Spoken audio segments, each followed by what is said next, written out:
I'm here at a place called Yavne, which is ancient Jamnia, Jamnia. It's not exactly a biblical site, but yet it relates so well to something in the Bible that is very, very interesting. Here in Israel, here at Yavne, Jamnia, which is south of Tel Aviv, which is often the direction which I'm not pointing the camera, this is a place where the Sanhedrin had relocated after the fall of the temple. That's the Jewish leadership that actually helped run the temple, the Sadducees, the Pharisees, and the other sects that were the leadership. And they relocated among other places, because there were other places that they would go, to here.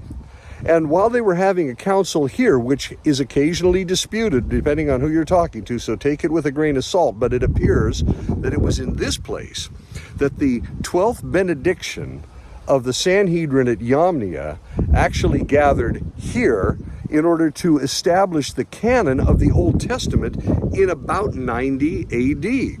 Now, if you're a Christian and you read the Bible, that might be kind of a surprising time, but it took them that long to be able to establish what the canon, all the books of the Old Testament, what they actually were, and say this is what is inspired by God, this is Scripture. Now, in light of that, in this particular place where we have just very few ruins behind us, and these have been reconstructed badly, obviously, and a tower over here, which is something from the Crusader era, and there's Arabic writing on it as well, which puts it much later. But on this mound, where this city used to be, from way up in Anatolia, a place that would be called modern Turkey, up there at a place called Philadelphia, which is written about in the book of Revelation, the sixth of seven letters that Jesus dictated, the sixth of seven letters that Jesus dictated to the seven churches, that there was a group of Christians up there who were letting Gentiles come in to the faith as Christians. They were not having to become Jews first, and this was a big problem to the Jewish population because the Jewish population considered the Christians as a Jewish sect at that time, a long time ago.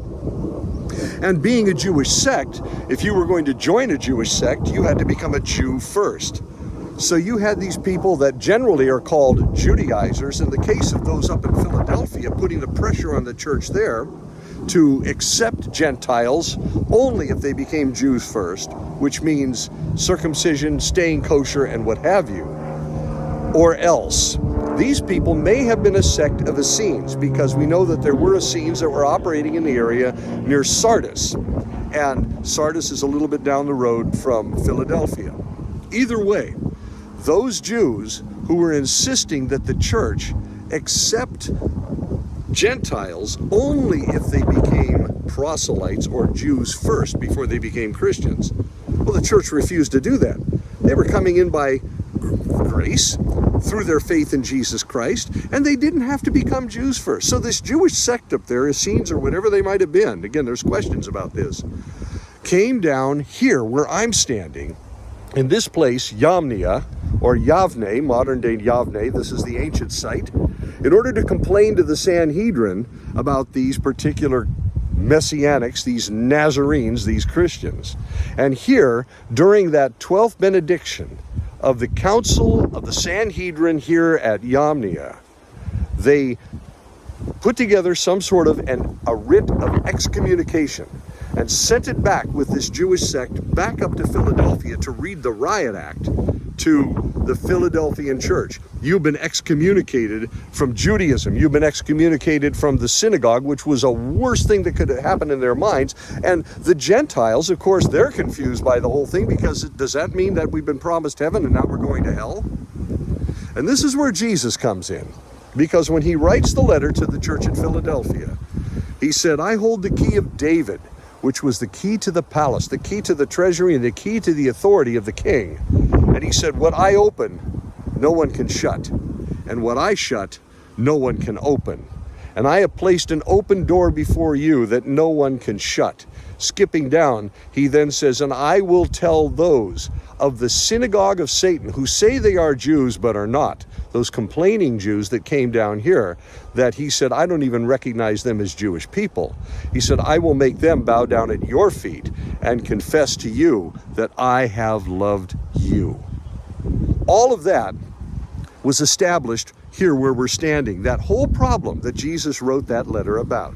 And what's most interesting in all of this is that because this council happened after the fall of the temple, and it's believed that it happened around 90 AD, this puts the dating of the book of Revelation in the book of Revelation.